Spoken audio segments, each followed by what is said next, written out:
લોક પ્રશ્નોને વાચા આપતા પત્રકારની જીવદયા, ઘાયલ નંદીની સારવાર કરાવી પ્રેરણારૂપ ઉદાહરણ પૂરું પાડ્યું.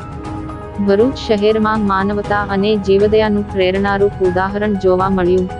લોક પ્રશ્નોને મીડિયા થકી વાચા આપનાર યુવા પત્રકાર અવી સૈયદને ગંભીર રીતે ઘાયલ થયેલા નંદી નજરે પડતા નંદીની સારવાર માટે જીવદયા પ્રેમીઓને સોશિયલ મીડિયામાં સહાયની અપીલ કરતા જીવદયા પ્રેમીઓની સમયસર મદદ મળી આવતા નંદીનો જીવ બચાવાયો હતો. પ્રાપ્ત માહિતી અનુસાર કસક વિસ્તારમાં એક નંદીના એક પગથી ખરાબ રીતે ઘાયલ હતું અને સતત પગની ખરીમાંથી લોહી વહેતું હતું. એ સમયે પત્રકાર અવી સૈયદને ઘાયલ નંદી નજરે પડતા તેની સારવાર માટે વિડીયો તથા મેસેજ મારફતે જીવદયા પ્રેમીઓને અપીલ કરી હતી.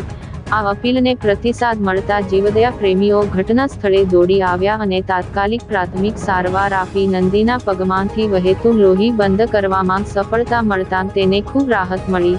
યુવા પત્રકાર અવી સૈયદની મૂંગા પશુઓ પ્રત્યેની લાગણી અને સતર્કતાથી ઘાયલ નંદીને સારવાર મળી. આ ઘટના શહેરના જીવદયા પ્રેમીઓ અને સંગઠનો અને પશુપ્રેમીઓ માટે પણ પ્રેરણાદાયક ઉદાહરણ બન્યું છે.